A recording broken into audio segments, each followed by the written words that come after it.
sake. I mean, I would like to unify. If God gives us the opportunity to win this Saturday, I would really love a unification fight. William is not 21 years old anymore. He's not 22 years old anymore. He's here to unify. There's Raymond Murutaya who just got elevated to world champion, who has a tough fight before him with Andy Cruz. So all these guys. I'm telling you, there's a bunch of beasts at this division. So we don't know. We don't know what's going to happen there. So, but yeah, I mean that's something that's in the looks. Tell me this Saturday, uh, Shakur and Zepeda. What kind of fight do you think that is? It's intelligence versus strong, being strong. We know. I've told you this before, and I'm not ashamed to say it. Shakur is probably one, if not one of the best fighters in the world, and I've said that before we knew we were going to fight him. Before these things, he has a high IQ. He's very intelligent. He's a very, very smart fighter. I know it's going to be a hard fight, but I know he's never fought anyone like William Zepeda, just like William Zepeda's never fought anyone like Shakur Stevenson. So whoever, like I said, whoever has the best game plan will come out victorious that day. Mm. Shakur Stevenson says that he believes he punches harder than Zepeda. What's your thoughts on that? We'll find out July 12th. That at the end of the day, that's all we can know. I can tell you one thing is that Shakur Stevenson has had some better opposition than William Zepeda, so it's probably harder to knock out. You know what I'm saying? But I'll tell you one thing: it's hard to knock out Mexicans, man. And William knocked out a whole lot of them before he came and crossed over to the states.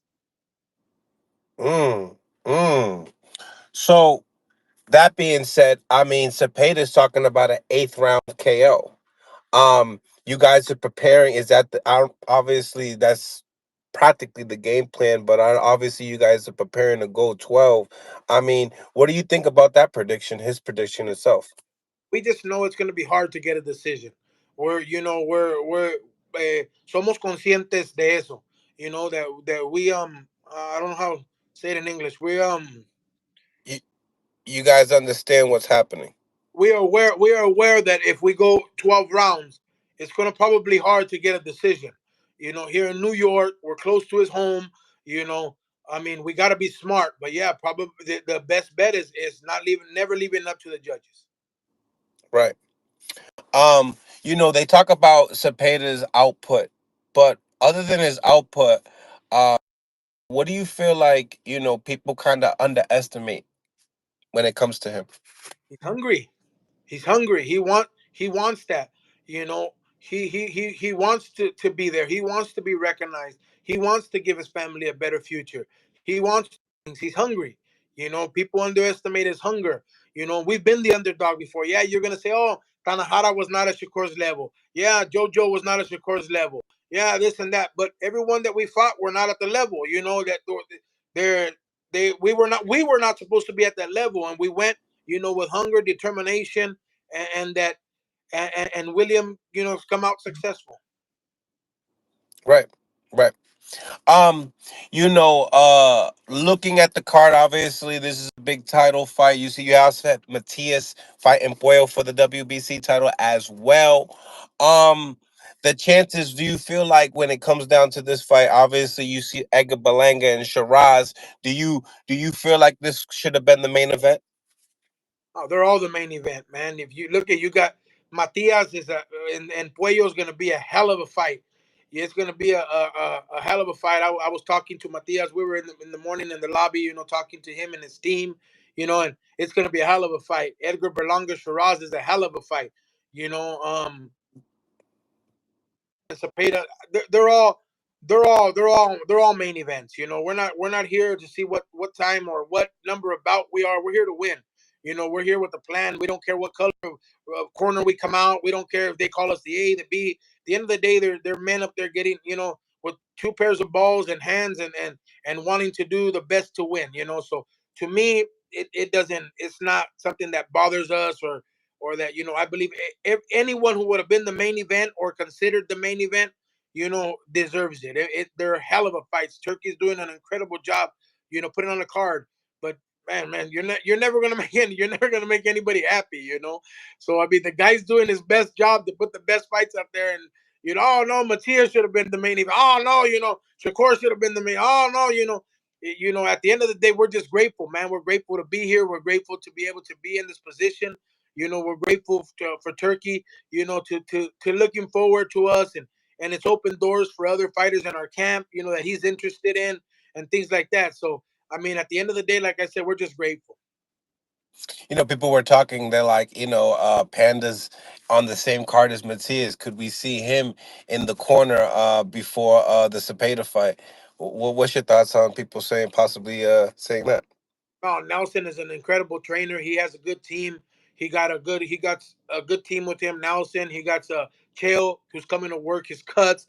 You know, Wilfred, who has been with him all the time, and Miguelo, they're with him. They got a great team, and we all got to focus on what the fighters that we're here with. At the end of the day, Suriel is probably one of the best human beings I've ever trained in my life. He's crazy as hell, but he's just as a human being is probably the most humble and one of the best human beings. So I'm gonna be cheering. I'm just gonna be cheering for him on this one. Tell me, what do you think about his fight, him and Puello? What's your prediction?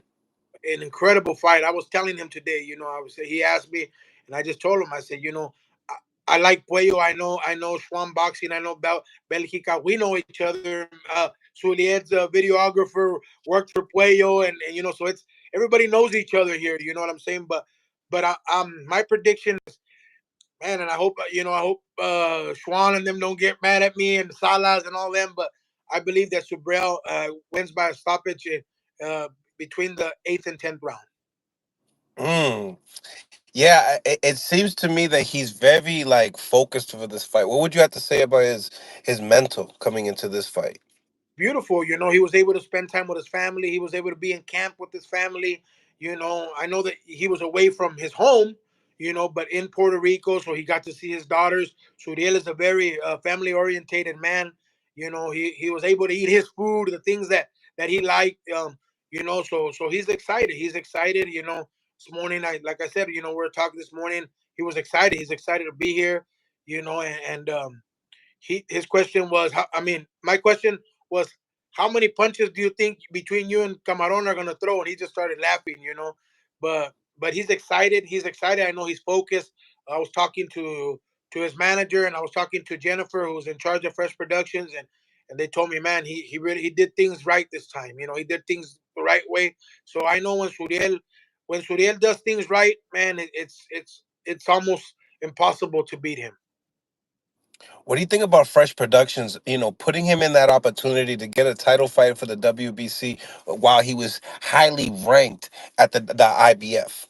But And I that's what think makes he has one of his stablemates is now ranked number one now, right? The guy that fought Santiago, Haney, yeah, Ojo Santiago, which is a hell of a fighter too. Jose But Santiago. Yeah. Fresh Productions has always been known to do crazy things like that, and take risk, and they've come out on top. They've lost some, they won some, But I think this is a great opportunity. I mean, financially wise, we know that Suriel is going to make more with Puello than he was with Richard Hitchens, or who did he just fight? Leon Paro, or I don't know. He fought who did Richard Hitchens just fight? He just fought George Cambosos. Oh yeah, George Cambosis. So we knew that Subriel was gonna make more money here. So I believe that Fresh Productions has a great strategic team. I know Orengo's a very intelligent man. I know that they added to their here Salida, who's a very smart promoter, and I know he's co-promoting now, or I believe he's co-promoting Subriel now. So I think it was a strategic move that they did, and I believe that they did the right move. Looking at Puello's style, who do you feel like Super Matias has faced when it comes to that style? And in the same time, when it comes to Puello, has he fought anything like of Super Matias? I mean, listen, like I've said it before in previous interviews, you're never going to be able to fight another Subriel Matias. He looks easy. He looks like he has poor defense. He looks like all that, but it's a different animal. When you're in there with him, it's totally different being face to face next to Matias. And you know, Subriel, yeah, he's fought some guys. I believe what's this guy's name? Malik. Yeah, the Malik Hawkins. That was his name. The right Hawkins is his last name. Yep. Yeah, you know, so I believe Subriel already fought those things. And another thing is that Subriel's been fighting southpaws, you know, coming into this, you know, he's been fighting a lot of southpaws, so he's Like already 9 of them, right? 10. I believe this is his 10th